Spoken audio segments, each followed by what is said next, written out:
Assalamualaikum warahmatullahi wabarakatuh. Perkenalkan, nama saya Dedi Hermanto dari jurusan Agribisnis Fakultas Pertanian Universitas Haluoleo.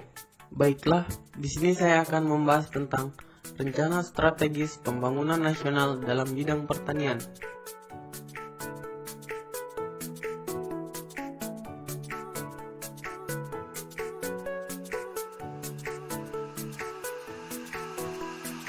Yang pertama adalah arah kebijakan dan strategi nasional.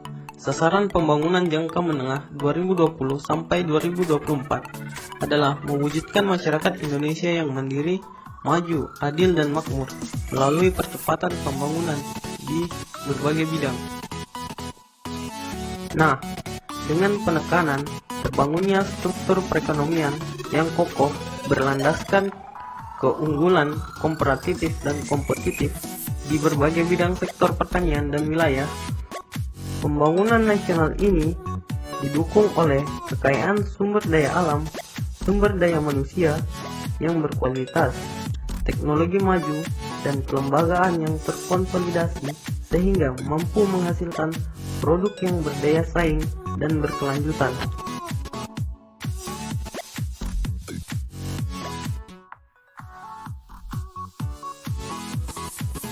Oke, sekarang kita masuk pada agenda pembangunan.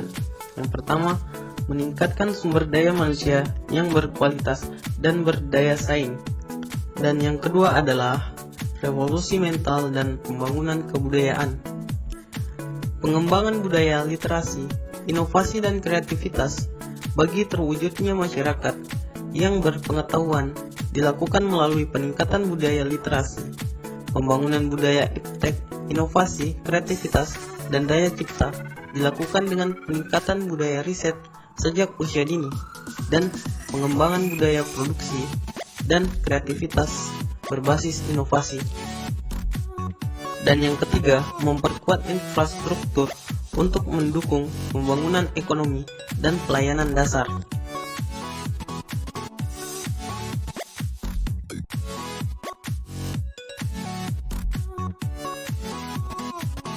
Sekarang kita masuk pada arah kebijakan dan strategi Kementerian Pertanian.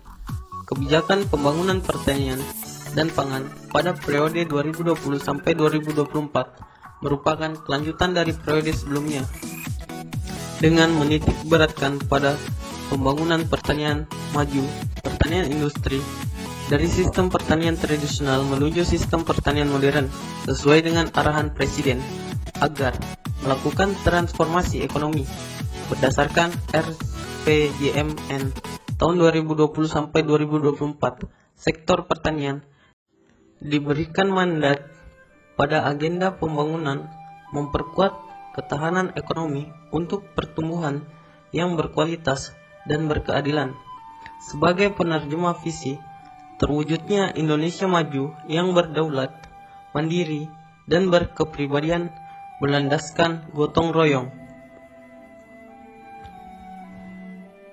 Ini adalah strategi Kementerian Pertanian.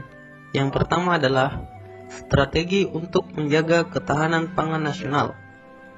Dan yang kedua, meningkatkan nilai tambah dan daya saing pertanian. Yang ketiga, adapun strategi yang dilakukan dari sisi pembangunan pertanian untuk meningkatkan nilai tambah dan daya saing produk pertanian adalah sebagai berikut. Peningkatan nilai tambah dengan langkah operasional. Yang pertama, pengembangan dan penanganan pasca panen dengan manajemen mutu sesuai permintaan pasar. Kemudian, strategi yang ketiga adalah meningkatkan kualitas sumber daya manusia di bidang pertanian.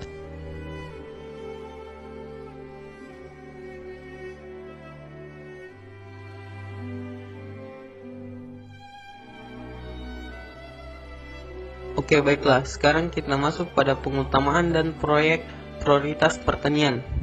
Target-target pengembangan nasional, khususnya di sektor pertanian, perlu dilakukan sinergi dan kolaborasi dengan stakeholder lainnya, mulai dari kementerian atau lembaga negara lainnya, pemerintah daerah, camat, kepala desa atau lurah, akademisi, peneliti, penyuluh, pedagang atau pengusaha, dan petani yang ditujukan untuk meningkatkan ketahanan ekonomi dan ketahanan pangan dalam satu arah yang sama atau satu gerakan.